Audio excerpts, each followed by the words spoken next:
Hello all, I'm Sai and you're watching The Book Dragon. In today's video, I'm bringing to you my spoiler-free review of The Sign of the Four by Sir Arthur Conan Doyle, which is the second novel in the Sherlock Holmes series. Now there are totally 4 novels in the Sherlock Holmes series which need to be read in a split way. We have to read the first 2 novels first, and then we have to read the short story collection and the memoir of Sherlock Holmes, and at last we have to read the last 2 novels. So I read the first novel, which is A Study in Scarlet, in March and reviewed it already. So this is just a continuation of the series in which I'm going to review all the Sherlock Holmes stories or books put together. I'm not sure how I'm going to review the short stories. Now this one, being the second story of all the 4 novels, happens in 1888 and it was published in 1890, which is 3 years after the publication of the first novel in the series. Also, in this we see a really good banter between Sherlock Holmes and John Watson, which was not that clearly shown in the first book, since they've just met for the first case in book 1. Their friendship is not that concrete, but in this one they have understood each other a lot better. So the understanding that they have for each other and the way in which they act is a bit familiar for each other. So without any further ado, let's get into the various parts of the review right away. Starting with the plot, as I said before, this story happens in 1888 after the ending of Study in Scarlet. We have this woman named Miss Mary Morstan who comes and visits Sherlock in order to solve a case for her.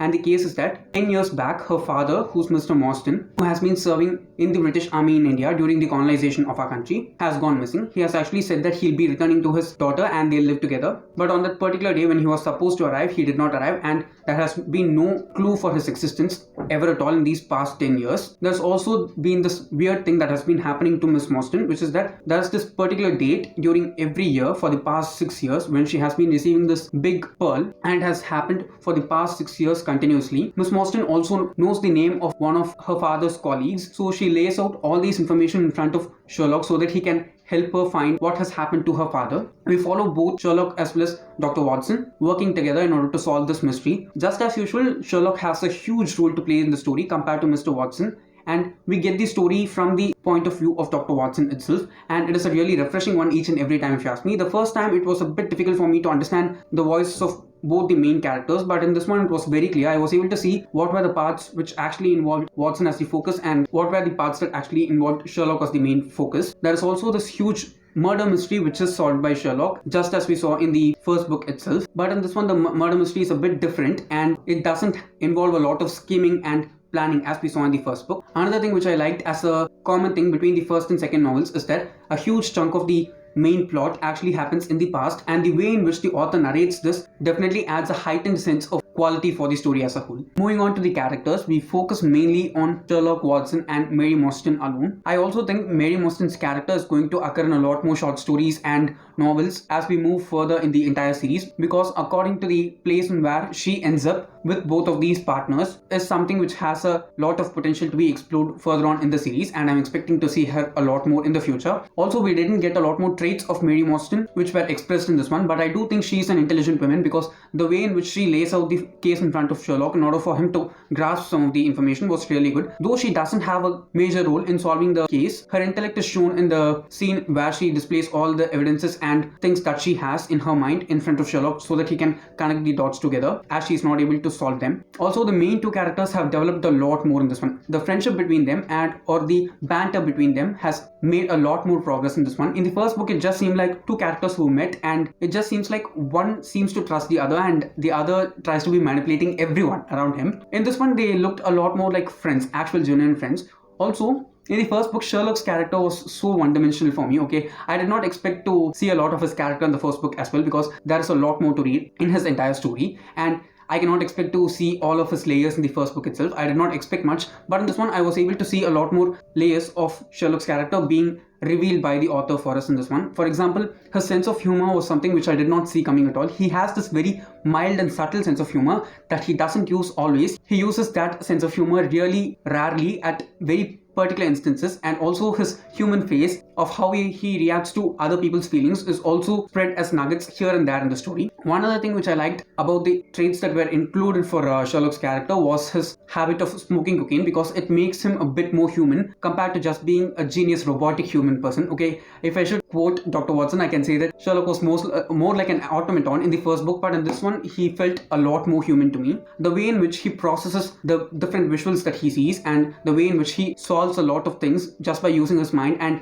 connecting some things from the back towards the front. All those things were really good in this one. So as a whole, the character work in this one was a lot more better compared to the first book, and I enjoyed it a lot. Moving on to the writing in this one was far easier for me to read compared to the first novel. While I got into the first novel, it was a bit difficult for me to read and I took a lot of time to read the first one. But in this one, it was not like that. I'm not saying that I got used to this type of writing or anything, because I've left a time gap of 3 months between the first novel and the second novel. But I don't think I'll be waiting a lot more to read the short story collection. I'll at least start them within a month's time. The shift in the writing style was something a bit astonishing for me, because it was not even published a lot later in time compared to the first book. They are just published 3 years apart from each other, yet the writing in this one was far easier for me to read as a person. Even now, I'll not recommend this to any beginner, but I felt it a lot more engaging and a bit more easily flowing compared to the first one. The main aspect of all which I loved about the writing in this one was the way in which how he laid out the setup in front of me. In the first book, I did not see most of the places that the author was talking about properly at all, but in this one,